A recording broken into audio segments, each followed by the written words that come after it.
Okay, the first thing that we want to talk today about is what's called a relation. In mathematics, a relation, well, what is a relation in English?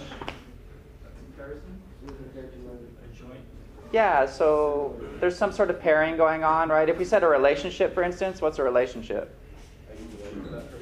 Yeah, like two people together and there's some sort of thing happening. Well, a relation with math, again, there's two things happening and it's just 2 points, okay? And the way we represent 2 points together, we call it an ordered pair. Or two numbers together, an ordered pair or a point, okay? So a relation is just simply a set of ordered pairs.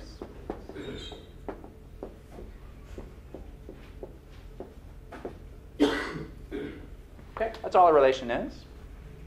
So let's do an example. Let's say I have this set of ordered pairs. We have 2, 0,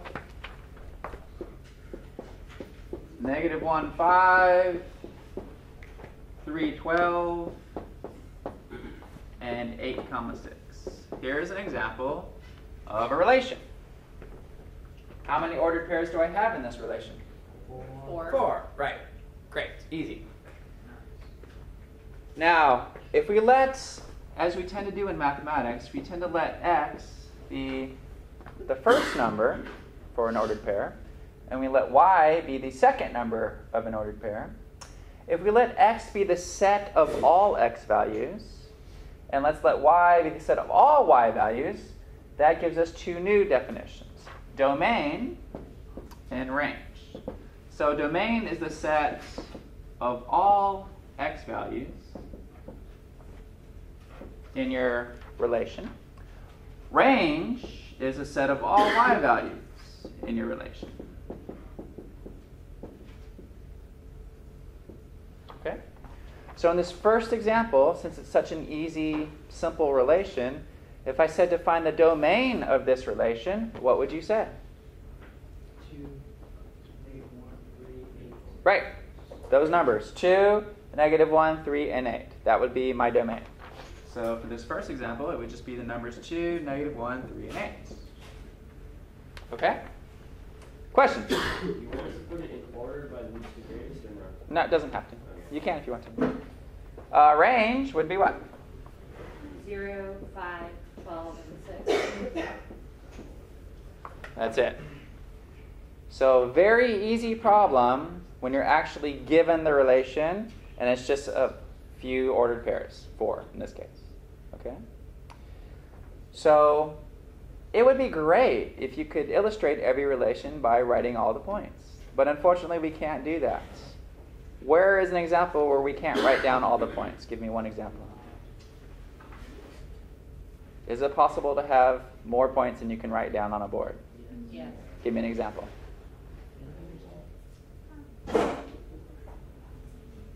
Well, if you have a line, how many points are on a line?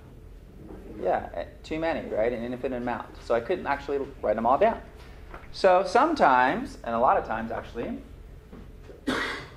you're not able to write down all the points. But we can still determine domain and range. So let's do another example. What if it was an assignment? Here's your relation, y equals 2x. So your relation is every point or every ordered pair that makes this true. Is domain always x values and range is y values? Mm-hmm. Yeah, always. Yep, you can put always there if you want. Y equals 2x. So I want you to list out every point where this is true. Give me a couple. If x is 0, y is 0. What's another one? 1 and 2. Does everybody see where we're getting these? You're letting x be something. 3, 6. Okay, how many are there? Well, there's an infinite amount. I'm not going to be able to list every one out. Okay? Can I graph this one, though? Yes. I can. It's a line, right? Yes. So how do I graph a line? You could do a table of values. You could use your slope, your y-intercept. There's a bunch of ways to graph a line. The easiest way is probably, I've got some points, let's graph these points, right? 0, 0 is 1 point. 1, 2 is another point. And here's my line. Okay. Now, let's talk about the domain and range of this line. If I was able to list out every single point on this line, all of those x values is the domain. If I was able to list out every single point on this line, all of the y numbers, all of the y values would be the range. Okay? So, can you tell me what the domain and range are going to be for this line? What x value gets used in this picture? Every single one. How do I list every single x value? All real numbers, right? That's one way to say it, all reals. And you guys know interval notation? What's interval notation for all real numbers? Yeah. It's like a double R. Okay, sure. And what's interval notation for it, though? Yeah, you guys are saying this, right? Yeah. I agree with that. But interval notation is this guy. Negative infinity to infinity. Okay? All numbers from negative infinity up to positive infinity. Excuse me? Yes? What are you doing? I'm doing the domain right now. I So, okay, let me explain it this way. Give me an x number, any x number. 2, great. Is there a point on this line that has an x number of 2? Yes. Give me another x number. 3. 3, great. Is there a point on this line that has an x number of 3? Give me any x number. Is there going to be a point on this line? Yes, that's what we're saying. Every single x number is on this line. Does that make sense? Yeah. Now, is every y number on this line? Yes, because as it goes left and right, guys, it also goes vertically up and down, right? So this is my y-axis, this is my x. So the y, or the range, is also all real numbers, negative infinity to infinity. Okay? Let's go a step further. Is every line going to have a domain and range, negative infinity to positive infinity? Almost every line. Every line except the 2 special cases. And what are our 2 special case lines? Vertical and horizontal. Those are the only ones that are going to be weird. Okay? Every other one is going to have negative infinity, infinity for domain and range. Our special cases, let's do one of each real fast. Let's look at this vertical line here. Okay?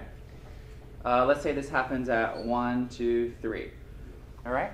Can you give me a point on this vertical line? Any point at all? 2.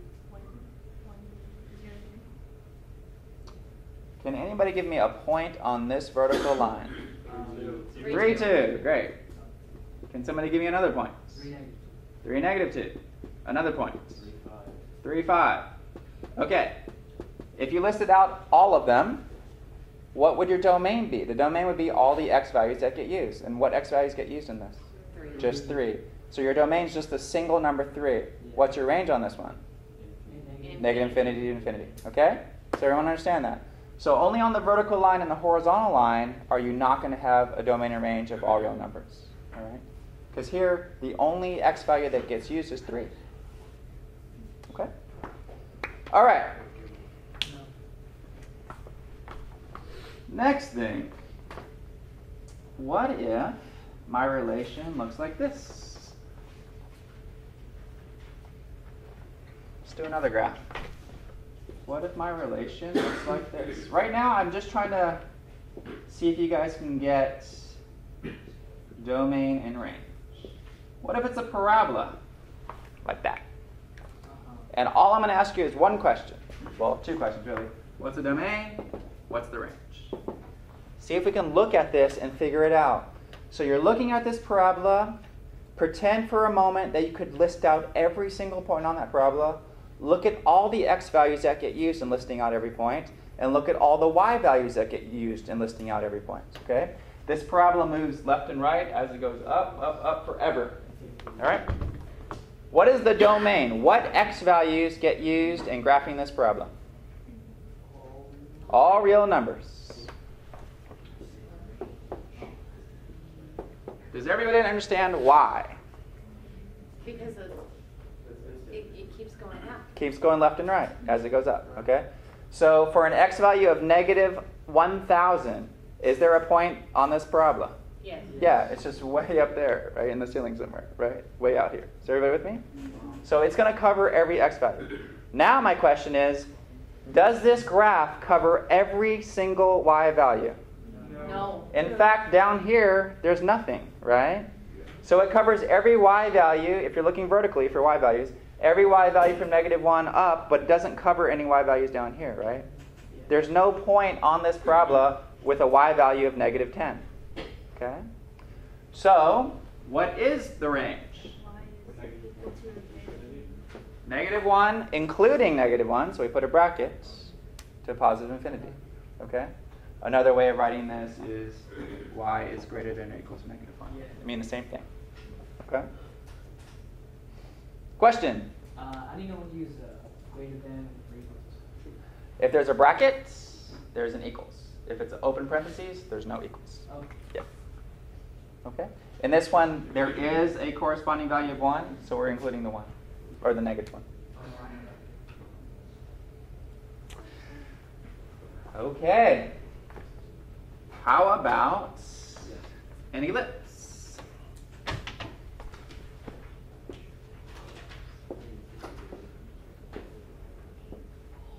Let's go out 1, 2, 3, 4, 5. 1, 2, 3, 4, 5. 1, 2, 1, 2. Kind of a football-shaped looking guy.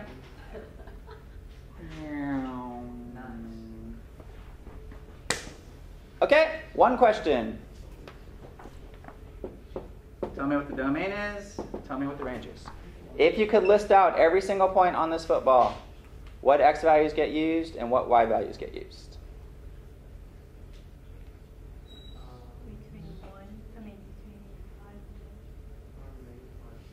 -5 and 5 for what? For the domain. All x values from -5 to 5 get used. Right? And for the range, everything from -2 to 2. Question? So for the domain, can you write x is greater than -5 and less than 5, and it'd be the same thing? Yes. So you could write it this way. X is less than +5, but greater than -5. Those mean the same thing. Okay? All right. So that is us getting comfortable with relations. It's just a set of ordered pairs. They could list out those set of ordered pairs. They could give you a graph, or they could give you an equation. Okay, those are 3 ways. But we need to be able to find the domain and range regardless of the way they give it to us. Okay? Great. The next thing that we want to talk about is a new definition. It's called a function.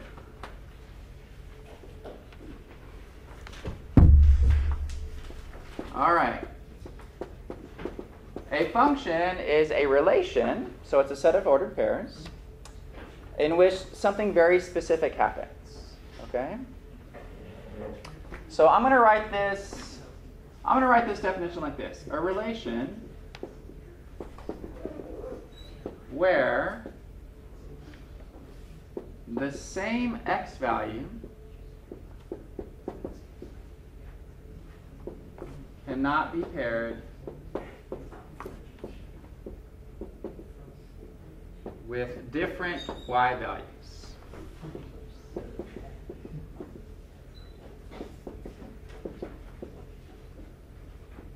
Okay? So I'm kind of defining it in what it doesn't do. All right. So it's a relation where the same x value cannot be paired with different y values. You cannot have the same x going with different y's. Okay? So let's do an example. 2, 0, 1, 0, 8, 0, 3, -3. Is this a relation? Is this a function? Yes.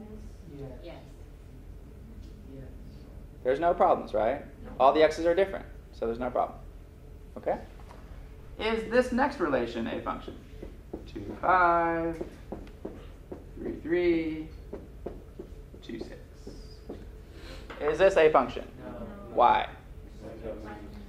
Yeah, right here we have the same x value of 2 going with different y values. Okay? That cannot happen. So this is not a function. All right? Now again, often you're not going to be given just the actual points and can look at them. Often you're going to be given an equation or a graph. Okay? So we have this wonderful, wonderful thing. It's called the vertical line test. And that's the quickest and easiest way to determine if a relation is a function or not. All right? Has anybody heard of the vertical line test before? Yeah. How does it work?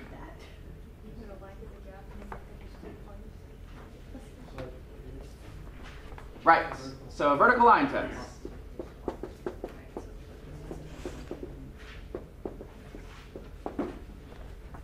Okay? If every vertical line touches only one point on your graph, then it's a function. All right? If your vertical line touches more than one point, it's not a function. Okay? So I'll write it this way. If any vertical line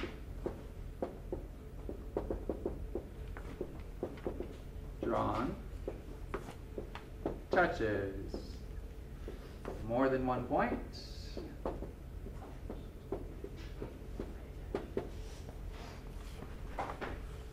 not a function. All right? So the next few examples, I'm going to draw a graph, and I want you to utilize the vertical line test to tell me if it's a function or not. Okay? Let's start with this guy. Horizontal line. Is that a function? No. No. Yes. Yes. Yes. Okay, so how does the vertical line test work? If every vertical line only touches one point, is this a function? Yes. Yes. Are we confused? If you draw a bunch of vertical lines and it only touches one point, each vertical line, it's a function. This is a function. What's not a function? Give me an example of that. Circle. Why is a circle not a function? Because it is one. It uses more than 1 point. Yeah. Draw a vertical line through a circle. How many points have I hit? Right there. 2. Not a function. Okay. Function. Not a function. Great. Give me an example of another thing that is not a function. Square. Okay, a square. Yeah. What else? Curved lines? Okay, so show me how I can draw curves that won't be a function. Sideways parabola. Very good. That is not a function, right? Because a vertical line will cross. Is a vertical parabola okay? Yes. Question for you. Is every line a function? No. Sometimes. Almost every line. In fact, there's only one line that is not a function. A vertical line. Okay? Every line is a function except a vertical line because if I draw a vertical line on a vertical line, how many points have I crossed? 1. All of them, right? And you're only allowed to cross one. Okay.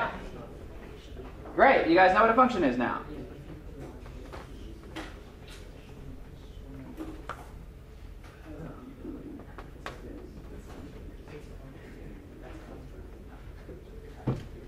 Now that we know what a function is, we need to talk about function notation.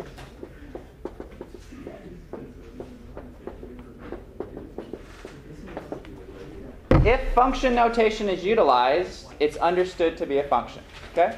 First one, f of x equals x squared plus 1. What I need you guys to memorize is this.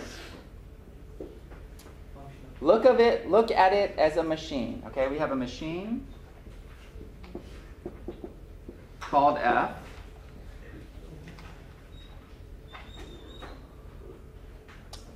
You input numbers into the machine.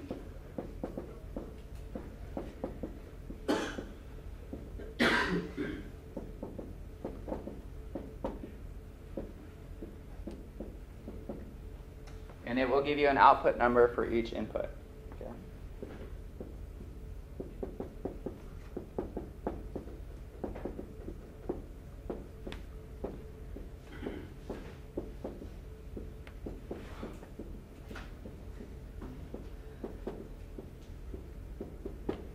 You're going to put a number into a machine, f. F is going to spit out a number. Okay? all the numbers that you put into the machine and all the numbers that come out. All the numbers you put into the machine is called your domain. All the numbers that come out of the machine is called the range. Okay? The way we say this, the way we vocalize this, f of x equals x squared plus 1. That is my assignment for the machine f. Okay? You give me a number to put in, it's going to put it into the machine, and it's going to output a number. Okay? Again, this is f of x. That's how we pronounce it. F of x. F of x equals. Okay? All right. The way the function notation looks is this. So if they say f of 0, they're saying, all right, let's throw 0 into this machine. Okay, that's what that means. Throw 0 into the machine. Well, this assignment statement tells me what to do with the number. If you put in x, you're going to square it and add 1. If you put in 0, you're going to square it and add 1. If I square 0 and add 1, I get 1. Okay?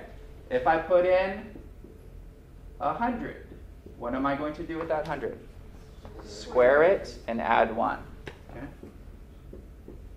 If I put in a, what am I going to do with that a? Square it. Square it and add 1. If I put in Bobby, what am I going to do with that? Square it. Square it and add 1. Okay? You put something into the machine, it's going to square it and add 1. How do I know that? Because that's the assignment statement right here. All right? Questions on that? Okay.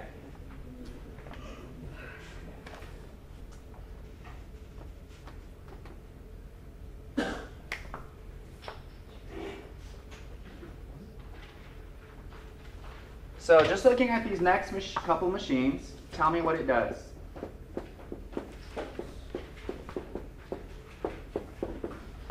What is this machine going to do?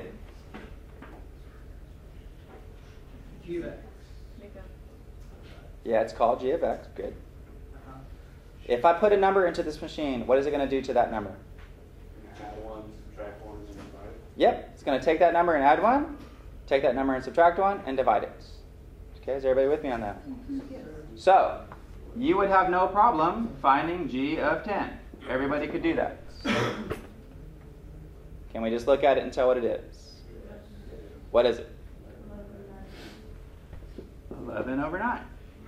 10 plus 1 is 11. 10 minus 1 is 9. Okay? All right, class. Tell me what g of 1 is.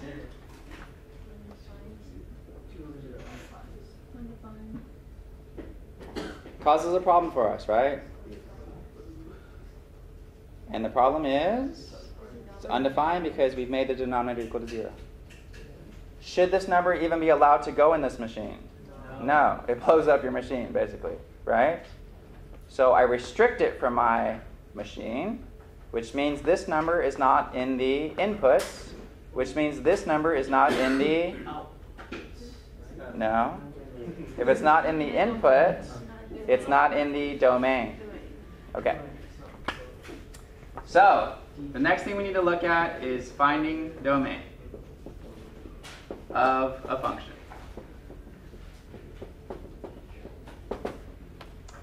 This whole last chapter, we only had one problem. What type of numbers were restricted in the whole last chapter? Where did we have problems? Denominator cannot equal 0. Right, so that's the first thing. Denominator can't equal 0. So any numbers that cause the denominator to equal 0, we're going to restrict those from the domain. What is another problem that you run into in math? Square roots. What can you not do? Square roots of negative numbers, right? So the other thing that we're going to have to look at is we're going to restrict square roots, or actually any even root, so square or even roots of negatives. Okay? We have to restrict these out of the domain.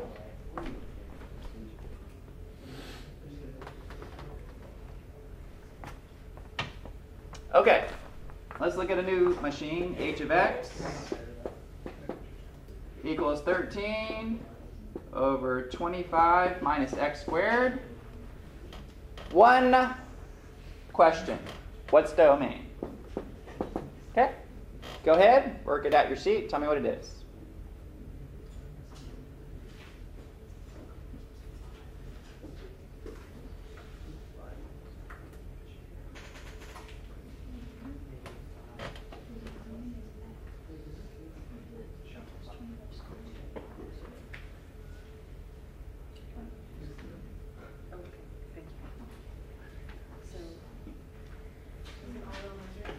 Nope. So it has a fraction. It has a denominator. Does it have the potential that the denominator could equal 0? Yes, it does. Yes. What is 25 minus x squared? 5 minus. Which is called a difference of squares, right? So in fact, there's two places where the denominator could equal 0, and it's where? Yeah, this factors to 5 minus x, 5 plus x.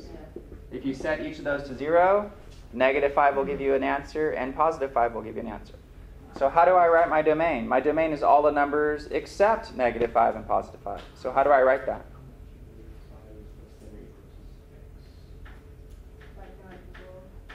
Negative 5 is less than equal to x, which is less than equal to 5. Okay.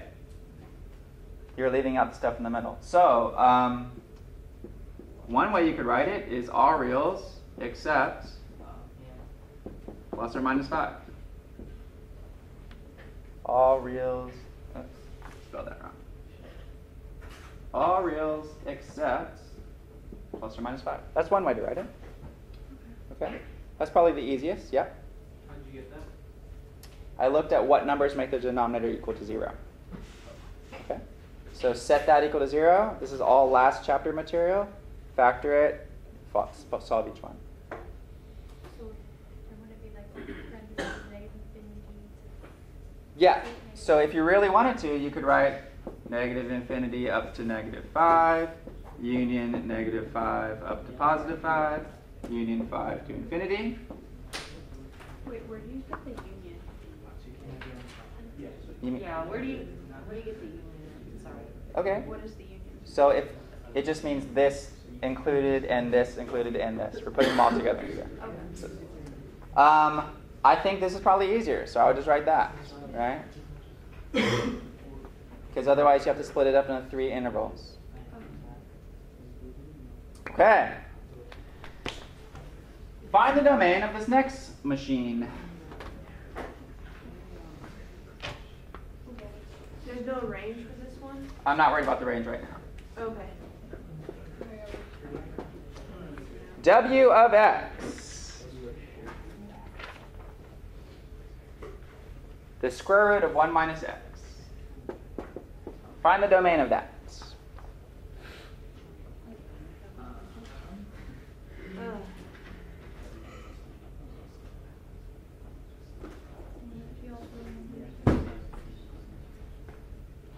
So do I have a denominator? No. No. Do I have a square root? Yes. Yes. What do we have to make sure happens? That we don't put negatives in there. Okay? So what do I have to do? I need to make sure whatever's underneath the square root has to be, Positive. and what's another way of writing positive? Greater than or equal to? 0. So you have to solve this. Whatever is underneath the square root has to be greater than or equal to 0, and these will be allowed into the domain. Okay? If I asked you to solve this equation, what would you get?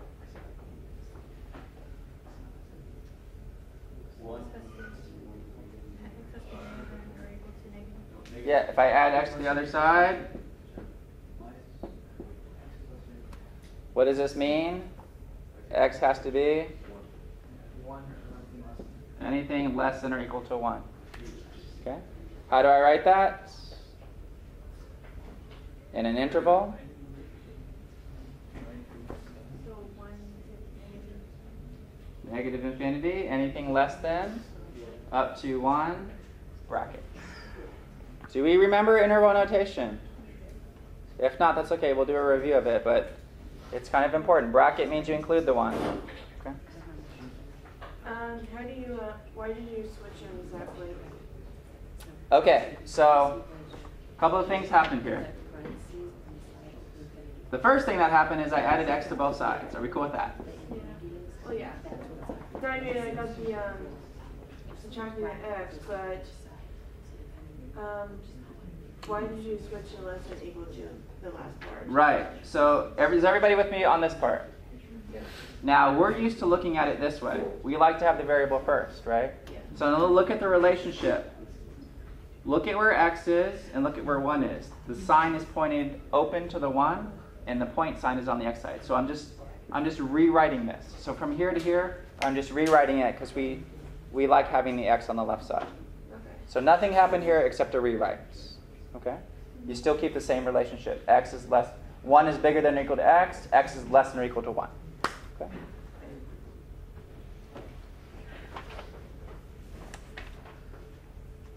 Okay. Next question.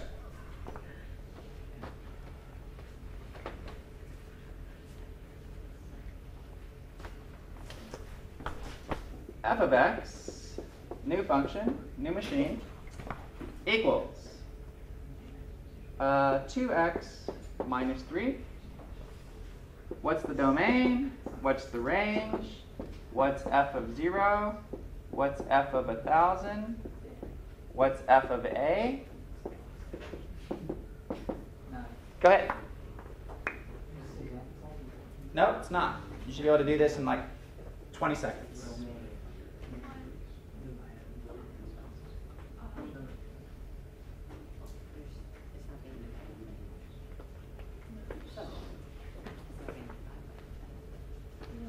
Everybody should be done.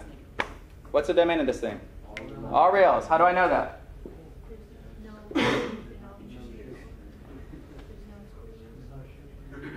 There's no denominator. There's no problem there. There's no square root. What is y equals 2x minus 3? It is a graph. It's linear because the graph is a line. This is just a line. Okay. What's the range? All reals. What's f of 0? Negative 3. How did I get that? Plug 0 into the machine. It takes 2 times 0 and subtracts 3. What's f of 1,000? 1997. What's f of a? 2a minus 3. Okay? We're just plugging stuff into a machine. That's all you think of. That's all you do.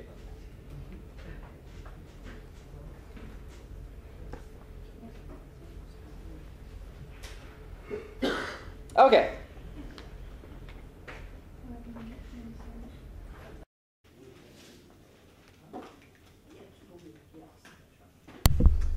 Okay. Specifically, these are now linear functions.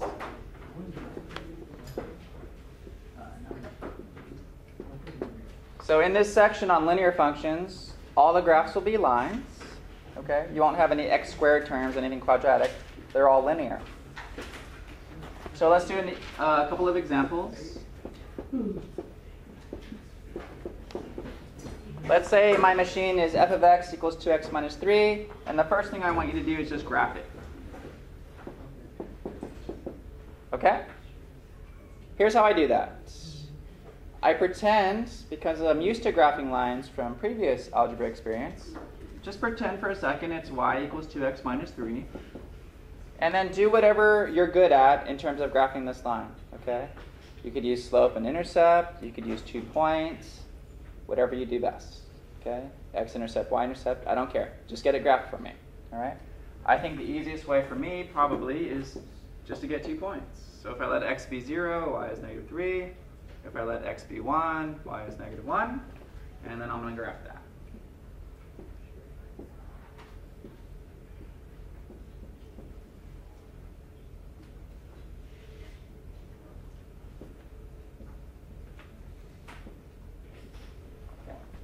Something like that.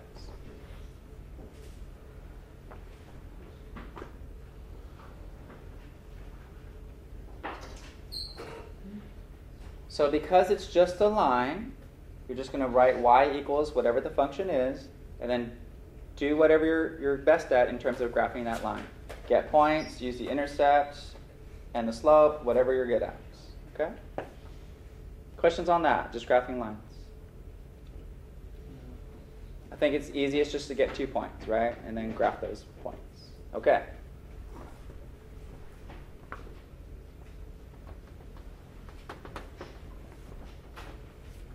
You guys try this one real fast. G of x equals 5x plus 3. Graph it. That's all I want you to do. Just graph it.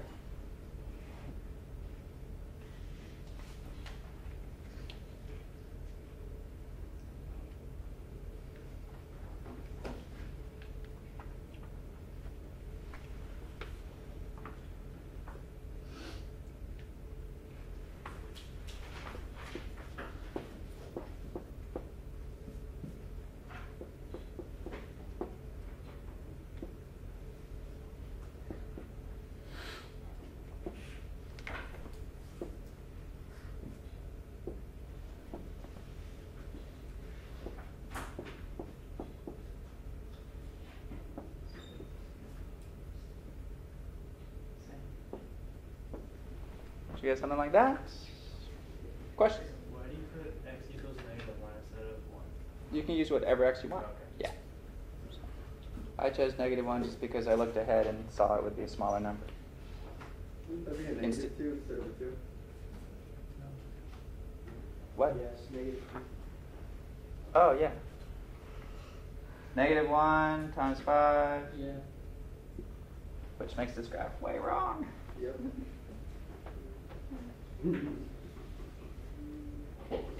1, 2, 3. Thank you.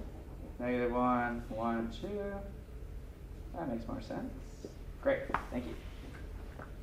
Okay. Once you have it graphed, there's going to be 2 questions that follow every graph.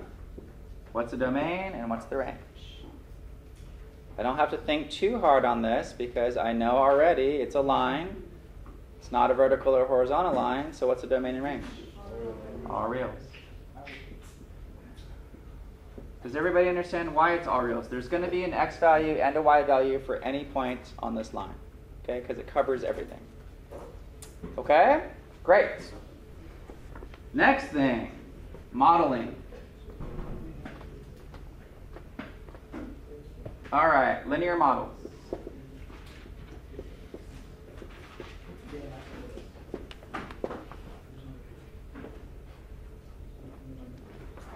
Suppose tuition costs $300 per credit.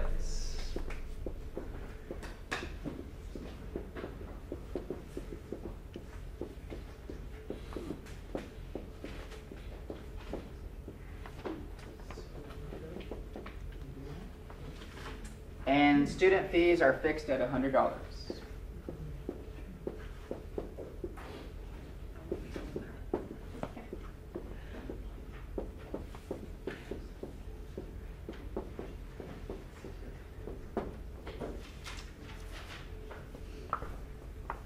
Two questions, A and B. A, find a formula for the linear function t that models the cost of tuition and fees for x credits. Okay? So I want a linear function t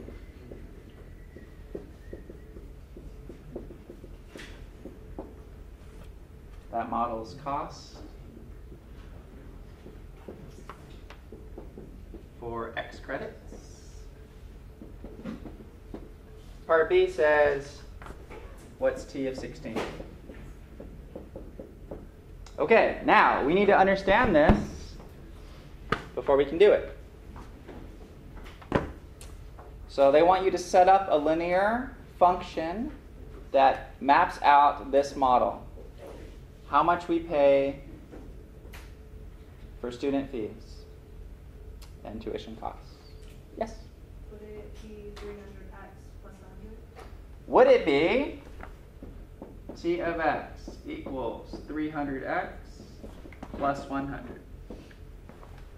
How's that look? For x credits, we're going to pay $300 for each credit, and we have this fixed cost of $100. That's absolutely right. Okay? Does everybody understand that? Then, assuming you get that part, right, what is t of 16?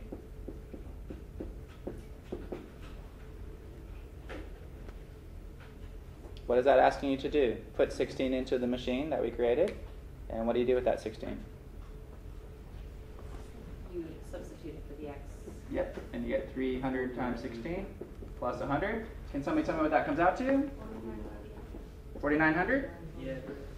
Yeah, I definitely would not do that. And what does that mean? What's their cost for the semester? For who? Student that did what? 16 credits. 16 credits, right?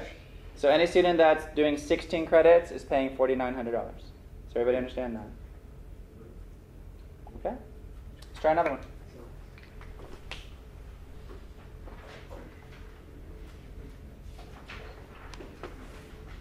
Great. How about this one?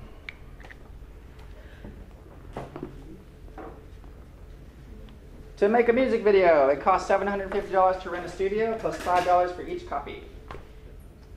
Studio costs $750 to rent.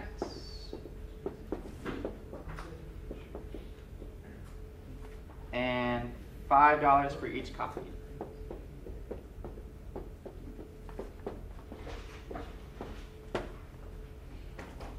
Okay. Part 1.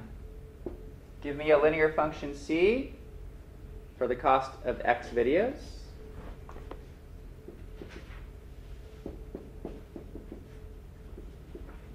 Part 2.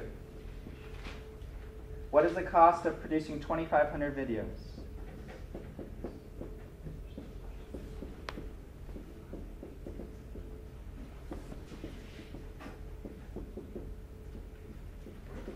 Okay? Take a couple minutes, get that done for me.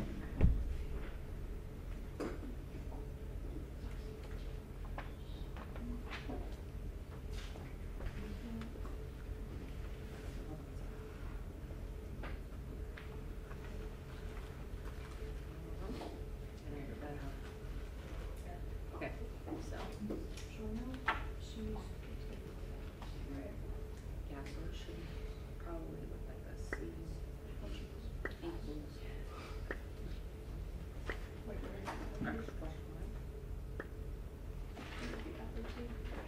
What's number 1? Let's all get 1 together. What's 1?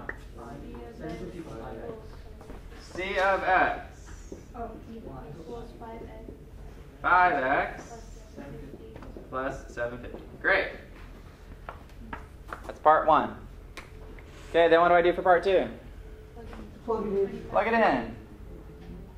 And you get 5 times 2,500 plus 750. And can somebody crunch that for me? 13,250 videos? Or dollars? It's cost, right? Okay, let's ask a question 3. I only have $10,000 to my name. How many videos can I make?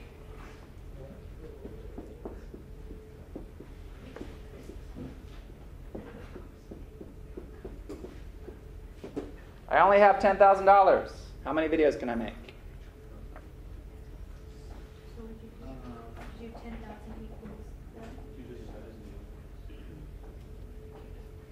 What do you do? You subtract the cost for how much. What equals 10,000? 5x plus 750. 5x plus 750. This is how much it costs. And the only money I have is 10,000. And then what is the only variable here? X. What does x represent in this function? Number of videos, right? So figure this out. How many videos can we make?